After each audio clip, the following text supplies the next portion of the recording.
Hello बच्चों, welcome to nukes academy. आज हम पढ़ने वाले हैं जय प्रकरण का लेक्चर 11। लेक्चर 10 में हमने क्या पढ़ा था? मानव में रक्त परिसंचरण, ठीक है, यानी कि हृदय के द्वारा जो है मनुष्य में रक्त का परिसंचरण किस प्रकार होता है, उसको हमने हृदय के बारे में पूरा डिटेल में पढ़ लिया था। आज का हमारा टॉपिक है रुधिर वाहिनियां। आज हम इसके बारे में पूरा आपको डिटेल में पढ़ाने वाले हैं। रुधिर वाहिनियां क्या होती हैं और कितने प्रकार से जो है रुधिर में और सिराओं में, केशिकाओं में, इन सब में रक्त का परिसंचरण किस प्रकार होता है, ये सब कुछ आज हम इस लेक्चर में पढ़ने वाले हैं। तो हम स्टार्ट करते हैं अपने टॉपिक को। रुधिर वाहिनियां, जो नलिकाएं रुधिर को हृदय व ऊतकों के बीच लाती ले जाती हैं उसे रुधिर वाहिनियां कहते हैं या फिर रक्त वाहिनियां कहते हैं, ठीक है। जो नलिकाएं होती हैं, जो मनुष्य का रुधिर होता है वो एक नली में बहता है। जैसे कि जैसे यहाँ पर हमने पेन लिया हुआ है, एक पेन हो गए, इसके जैसे कि यहाँ पे देखिए बीच में अंदर खाली है ना, तो यहाँ पर ये इसी को कहेंगे एक नली, एक जैसे पाइप की तरह होता है, उसी के अंदर जो है हमारा रुधिर बहता है, तो उसी को हम क्या कहते हैं? वाहिनियों को एक नली कहते हैं। मनुष्य का जो रक्त होता है वो एक नली में बहता है, ठीक है। तो जो नलिकाएं रुधिर को हृदय व ऊतकों के बीच लाती और ले जाती हैं, हृदय में लाती हैं और ऊतकों के बीच ले आती हैं और ले जाती हैं, उसे हम क्या कहते हैं? रक्त वाहिनियां कहते हैं। मानव में बंद रक्त संचरण पाया जाता है, यानी कि जो मनुष्य होता है उसमें बंद रक्त परिसंचरण पाया जाता है, यानी नली में बहता है। जैसा हमने बताया कि मनुष्य का जो रुधिर वाहिनियों का मतलब होता है, रुधिर वाहिनियां जो होती है वो एक नली में बहती है, जो रक्त होता है। वाहिनियों में क्या होता है कि नलिका होता है, ठीक है। तथा कुछ जीवों में खुला परिसंचरण पाया जाता है, जैसे सीप और घोघा।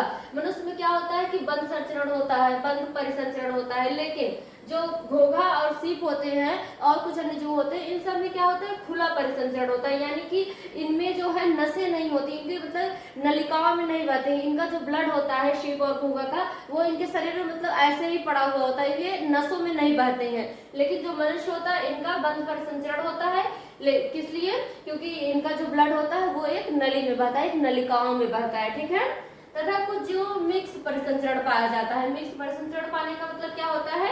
जैसे मछली हो गई, मछली जो होता है इसमें दोनों प्रकार के मतलब परिसंचरण तंत्र पाए जाते हैं, खुला और बंद दोनों प्रकार के पाए जाते हैं, इसीलिए इसे क्या कहते हैं? मिक्स परिसंचरण तंत्र कहते हैं, ठीक है। इसके जो मछली होती है इसके पूरे शरीर में खुला परिसंचरण तंत्र पाया जाता है, तथा पूंछ और जो इसके फिन्स जो होती हैं जिससे वो तैरती रहती हैं और जो पूंछ होती है इनमें क्या होता है? बंद परिसंचरण तंत्र पाया जाता है। इसलिए जब आप लोगों ने जैसे देखा होगा कि मछली को जब काटते हैं तो उसमें क्या होता है? इससे प्रेशर के साथ ब्लड नहीं निकलता है बाहर, क्यों? क्योंकि उसमें जो होता है खुला परिसंचरण पाया जाता है। लेकिन जो पूंछ और पंख होती है इनका जो है नलिकाओं में बहता रहता है रक्त, तो इसलिए ये मतलब बहुत ही प्रेशर के साथ निकलता है। जैसे कि अगर चोट लग जाए, मनुष्य जो होता है उसको चोट लग जाए तो क्या होता है? उसका जो ब्लड होता है वो बहुत ही प्रेशर के साथ आता रहता है हार्ट से, इसलिए बहुत ही तेजी से ब्लड निकलता है, ठीक है। तो इसके पूरे शरीर में खुला परिसंचरण तंत्र पाया जाता है और पूंछ और पंख में जो है बंद परिसंचरण तंत्र पाया जाता है।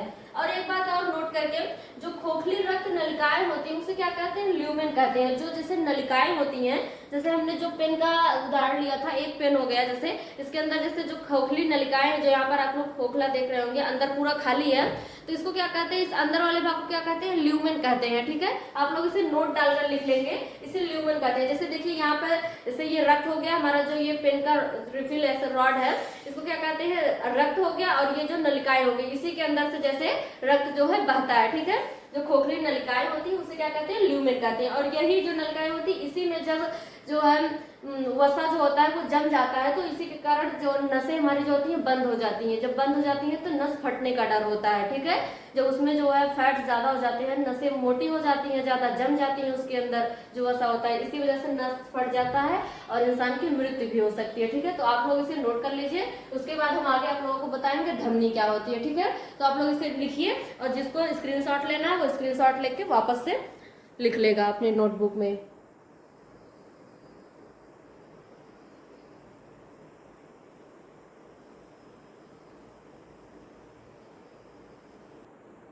हाँ तो बच्चों, हमने क्या पढ़ा था?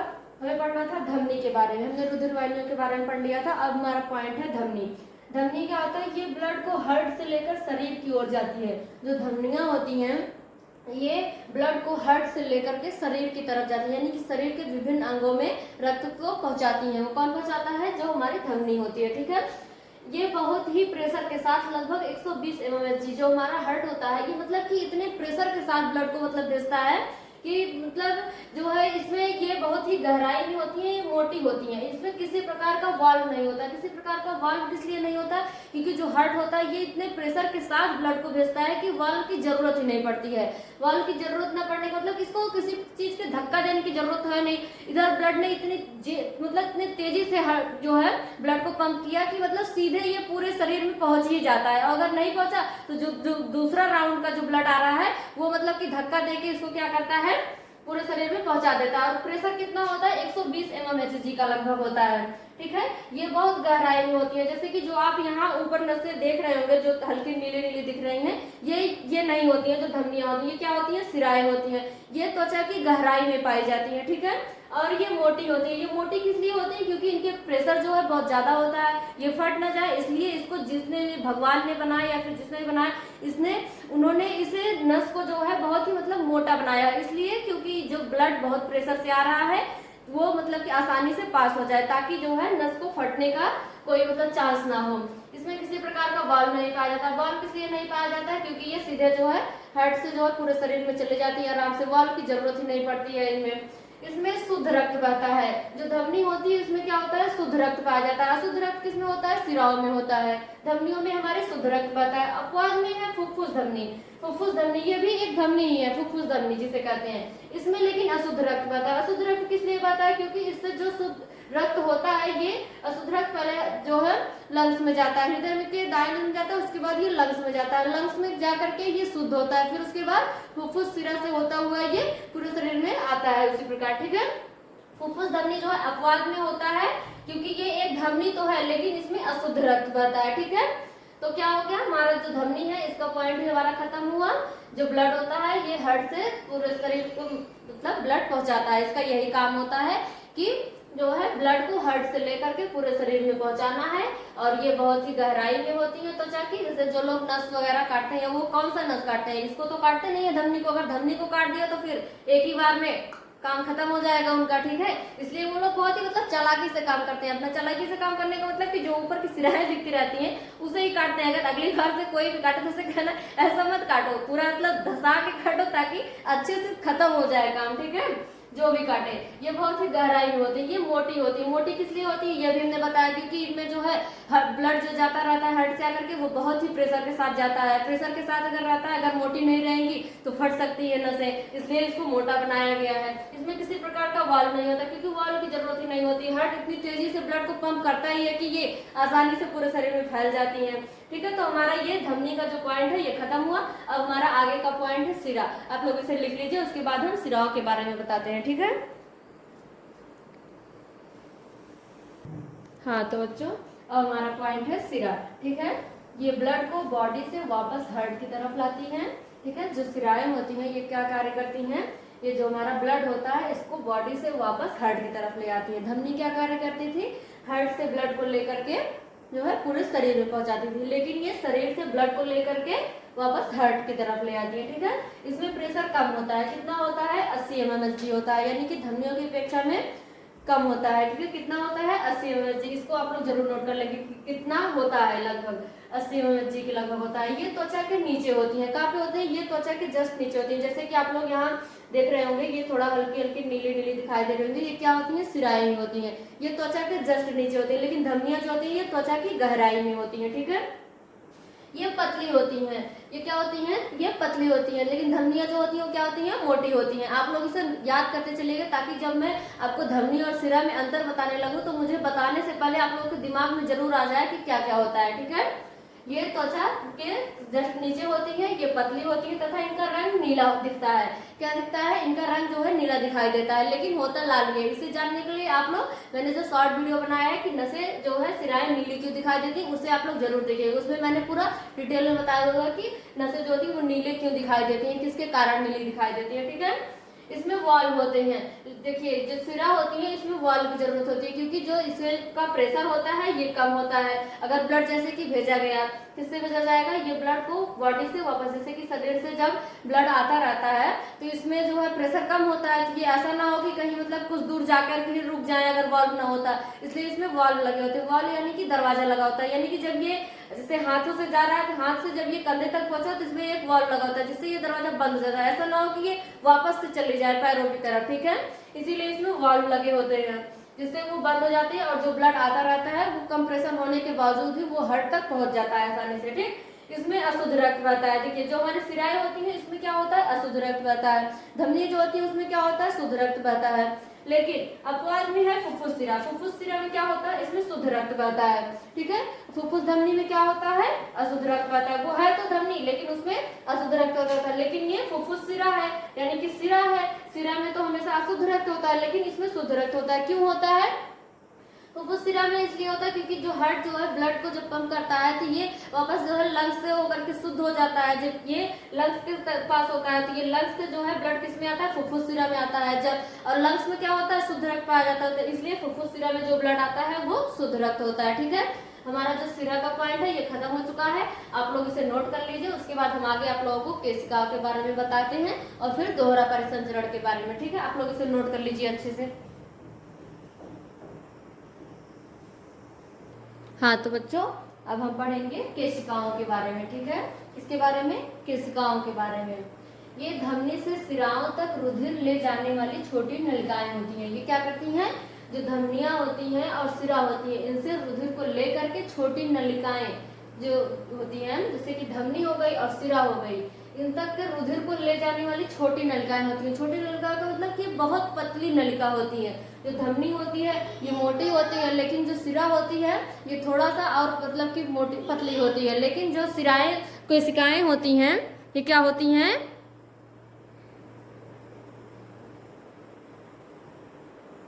हाँ तो क्या होता है, थोड़ा सा एक मिनट कुछ काम आ गया था। तो जैसे ये धमनी से सिराओं तक रुधिर ले जाने वाली छोटी नलिकाएं होती हैं। धमनी और सिराओं तक रुधिर को ले जाने वाली छोटी यानी कि पतली नलिका होती हैं। ये शरीर में ऊतक स्तर पर एक जाल के रूप में बिछी रहती हैं। ये शरीर पर जो शरीर के ऊतक होते हैं उनके मतलब कि लेयर पर, ऊतक स्तर पर एक जाल के रूप में बिछी रहती है। जाल के रूप में बोले कि मतलब बहुत पतली पतली, जैसे कि एक में एक पूरा ऐसे फंसी रहती है, जैसे कि एक जाल होता है, ऐसे एक जाल की तरह ये उसके रूप में पूरा बिछी रहती है पूरे शरीर के स्तर पर, ठीक है। केशिकाएं इतनी पतली होती हैं कि इनकी भित्ति की मोटाई केवल एक केशिका जितनी होती है। क्या होता है, कभी बताया मैंने कि धमनी जो है ये मोटी होती है, इनकी सिराएं जो होती है पतली होती है, लेकिन जो केशिकाएं होती है ये बहुत पतली होती है। कितनी पतली होती है, केशिकाएं इतनी पतली होती है कि इनकी भित्ति की मोटाई, इनकी जो मतलब की दीवार होती है उसकी मोटाई जो होती है एक केशिका जितनी पतली होती है। केशिका का मतलब कि केस, जैसे कि केशिका से आप लोगों ने केस सुना होगा, आप लोगों ने केस यानी कि बाल, जो केस होता है, बाल जो होता है एक बाल जितना पतला होता है उसकी जितना पतली इनकी भित्ति होती है। जैसे कि सिर्फ क्या हो सकता है, इनकी भित्ति पानी तथा छोटे अणुओं, इनकी भित्ति जो होती है पानी और छोटे अणुओं, घुलित पदार्थ तथा अपशिष्ट पदार्थों को, ठीक है। ऑक्सीजन कार्बन डाइऑक्साइड के लिए पारगम्य होती है। इनकी भित्ति क्या करती है, पानी को और छोटे छोटे अणुओं को और घुलित पदार्थ जो होते हैं यानी कि बहुत ही जो पतले एकदम माइन्यूट पदार्थ होते हैं उन्हीं को इसके आर पार मतलब कि ले जाया जा सकता है, ठीक है। इनका वही कार्य होता है जो मतलब कि धमनी से और सिराओं से बिल्कुल छनके आ जाते हैं, लेकिन इनसे नहीं बच पाते हैं। जैसे बोला ना कि एक छन्नी से बचे दूसरी छन्नी से, लेकिन तीसरे वाली जो छन्नी होती है वो बहुत ही पतली होती है। उससे जो है जो पानी होता है, छोटे अणु होते हैं, घुलित पदार्थ होते हैं और अपशिष्ट पदार्थ कार्बन डाइऑक्साइड और ऑक्सीजन जो होते हैं ये सब इसी के द्वारा जो है छनते हैं और शरीर के विभिन्न अंगों तक के पहुंचाए जाते हैं, ठीक। ऑक्सीजन व अन्य वांछित पदार्थ को इन कोशिकाओं को ऊतक की कोशिकाएं ले लेती हैं। जो ऑक्सीजन और अन्य वांछित पदार्थ होते हैं, वांछित पदार्थ को इन कोशिकाओं को ऊतक की कोशिकाएं जो होती हैं वो ले लेती हैं। क्या कह रहा है ये, जो वांछित पदार्थ है जैसे कि जो अच्छे पदार्थ होते हैं उनको इन कोशिकाओं से, इन कोशिकाएं जो होती हैं यानी कि जो ये केशिका होती है, केशिका और कोशिका दोनों में अंतर होता है, ठीक है। केशिका यानी कि कैपिलरीज और कोशिका यानी कि सेल्स जो होती है, ठीक है। ये इन कोशिकाओं को ऊतक की कोशिकाएं जो हमारे टिश्यूज की कोशिकाएं होती हैं वो ले लेती हैं और बदले में इन्हें कार्बन डाइऑक्साइड व अवांछित पदार्थ इन्हें दे देती हैं। क्या करती हैं, ऑक्सीजन व अवांछित पदार्थ इन कोशिकाओं से ले लेती हैं ऊतक की कोशिकाएं और इन्हें बदले में क्या देती हैं, कार्बन डाइऑक्साइड और अवांछित पदार्थ इन्हें दे देती हैं, ठीक है। तो ये हो गया हमारा केशिका, हमारे धमनी, शिरा और केशिका, ये तीनों पॉइंट जो है ये खत्म हो चुके हैं। अब आगे का हमारा जो पॉइंट है क्या है, आगे का हमारा एक पॉइंट है मनुष्य में दोहरा परिसंचरण किस प्रकार होता है, ठीक है। मनुष्य में रक्त का जो परिसंचरण है उसका दोहरा परिसंचरण कैसे होता है, इसको हम थोड़ा सा आप लोगों को बता दें। उसके बाद हम आगे पादप में परिवहन बताएंगे, ठीक है। बहुत ही छोटा सा पॉइंट था ये, क्या होता है, ये आप लोग इसको नोट कर लीजिए अच्छे से। केशिकाएं जो होती हैं बहुत ही पतली होती हैं, इनके जो कार्य होता है ये पानी, छोटे छोटे अणु, घुलित पदार्थ, अपशिष्ट पदार्थ, कार्बन डाइऑक्साइड और ऑक्सीजन को ले जाती हैं, और ऑक्सीजन व अन्य अवांछित पदार्थ केशिकाओं के ऊतक से ले लेती हैं, ऊतक की कोशिकाएं होती हैं, और इन्हें बदले में क्या दे देती हैं, कार्बन डाइऑक्साइड और अवांछित पदार्थ। आप लोग इसे नोट कर लीजिए, उसके बाद हम आपको आगे पढ़ाते हैं, ठीक है, और अपने पढ़ाई पर विशेष ध्यान दें। हाँ तो बच्चों, अब है हमारा मनुष्य में दोहरा परिसंचरण तंत्र, ठीक है। हमारा कौन सा पॉइंट है, मनुष्य में दोहरा परिसंचरण तंत्र। जब रक्त एक पूर्ण चक्र में हृदय से होकर 2 बार गुजरता है, इसे क्या कहते हैं, दोहरा परिसंचरण तंत्र कहते हैं। यहाँ पर देखिए हमने जो डायग्राम बनाया है दोहरा परिसंचरण तंत्र का, देखिए जैसे शरीर के विभिन्न अंगों से रक्त होता हुआ कहाँ पे आता है, किससे आता है, दायां निलय में, दायां निलय से फिर उसके बाद दायां लिंग में, फिर फेफड़े में जाता है, फेफड़े से होता हुआ फिर कहाँ जाता है, बायां लिंग में, फिर बायां लिंग से दायां निलय में, उसके बाद फिर कहाँ आता है, शरीर के विभिन्न अंगों में। तो इससे क्या होता है कि शरीर का जो है, जब रक्त एक पूर्ण चक्र में, ये क्या हो गया, एक पूरा चक्र हो गया, इस पूर्ण चक्र में हृदय से होकर 2 बार गुजरता है।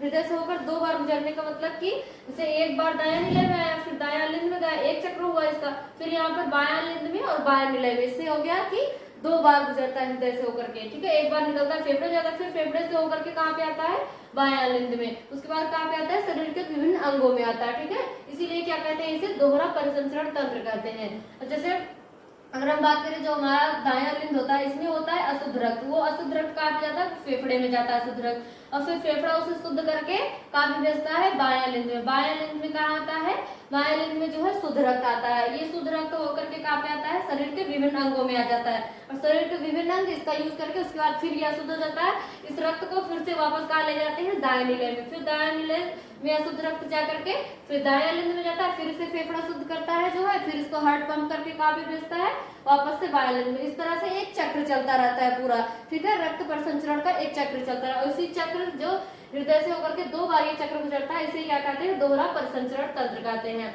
ठीक है। तो इसमें कुछ ज्यादा नहीं था, ये बहुत ही छोटा सा पॉइंट था, आप लोग इसे अच्छे से समझ लीजिए, और इसे आप लोग अच्छे से नोट में मतलब कि इसको बना लीजिएगा। अगर आप लोग इसे बना लेंगे तो लेक्चर खत्म होने के बाद जो आप लोग इसे एक बार देखेंगे तो आप लोग को वापस से मेरी कही हुई जो बातें हैं वो वापस से याद आ जाएंगी कि हमने क्या बताया था इसमें। एक बार फिर से मैं बता देती हूँ क्या होता है।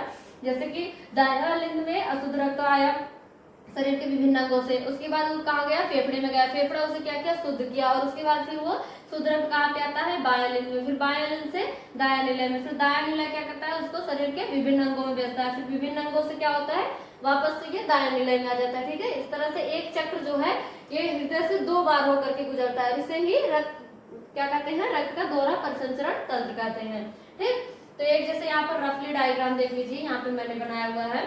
सबसे पहले दायां निलय, दायां निलय से फेफड़ा, फेफड़ा से बायां लिंग, बायां लिंग से फिर दायां निलय, फिर शरीर, शरीर के विभिन्न अंग, फिर उसके बाद दायां लिंग। आप लोग इसे ऐसे ही बना लीजिएगा एक चक्र में, तो आप लोगों को ज्यादा आसानी होगी याद करने में भी, और आप लोग कहीं पे भी मतलब इसको शॉर्ट में बना करके आप लोग शॉर्ट नोट में लिख सकते हैं आसानी से याद करने के लिए।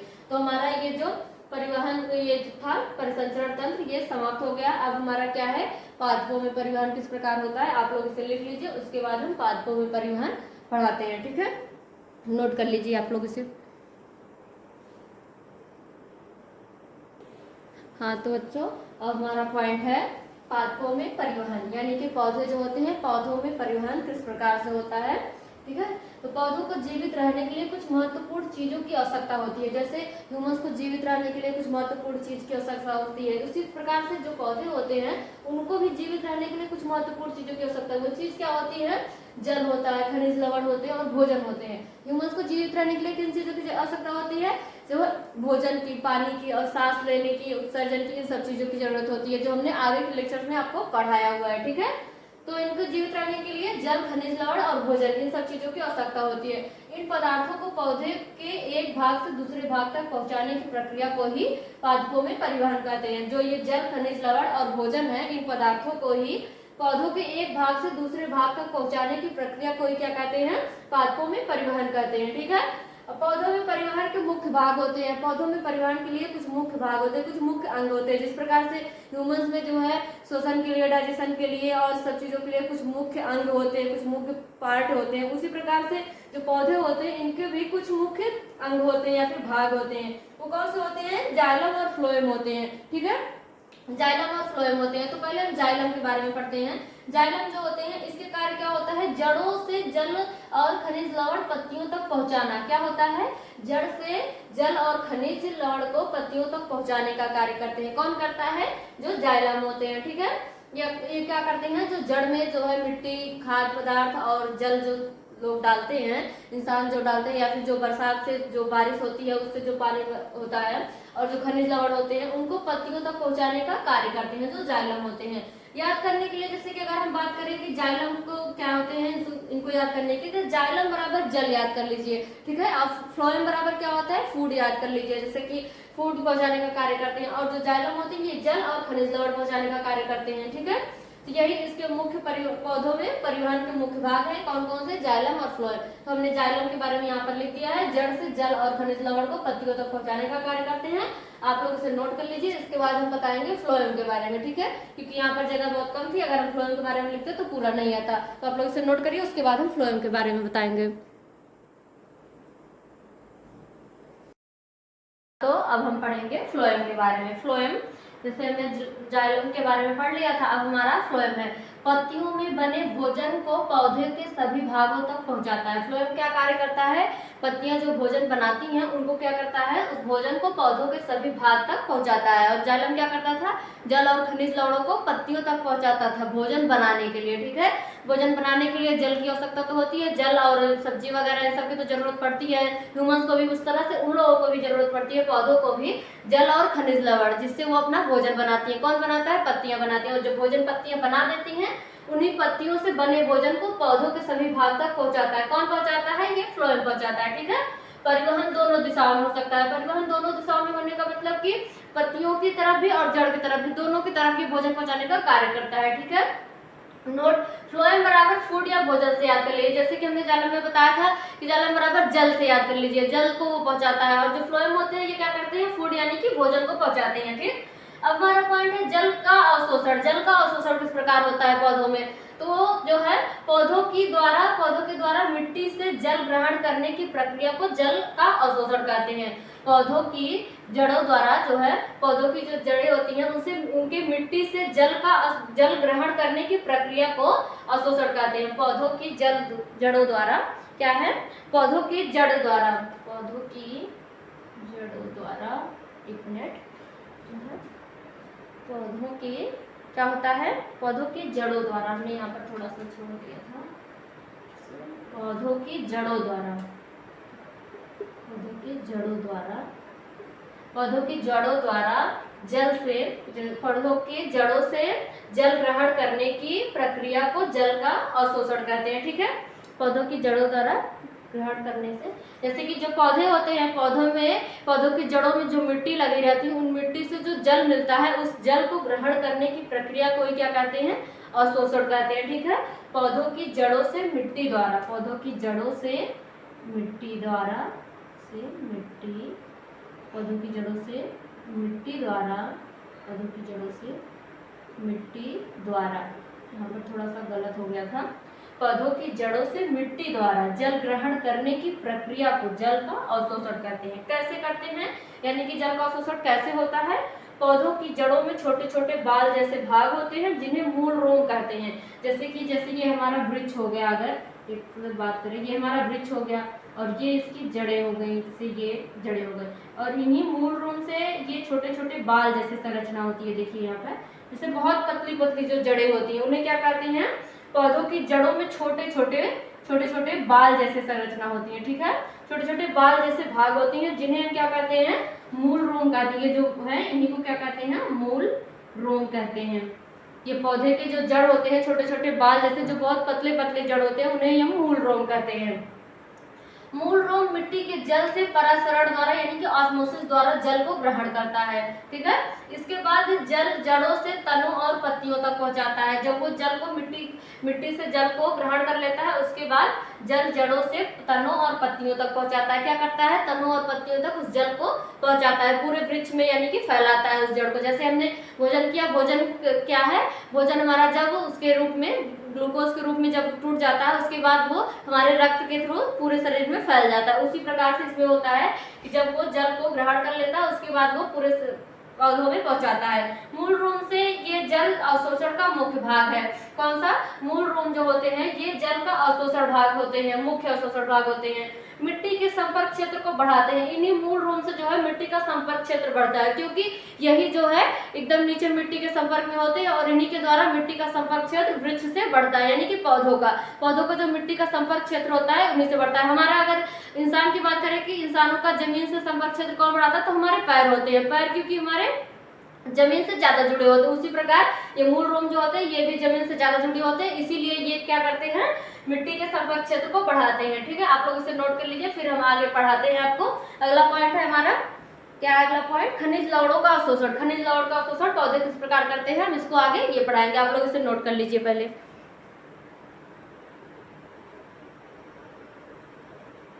हाँ तो बच्चों, अब हमारा पॉइंट है खनिज लवणों का अवशोषण। खनिज लवण जो पौधे होते हैं वो खनिज लवण जो होते हैं उनका अवशोषण किस प्रकार करते हैं?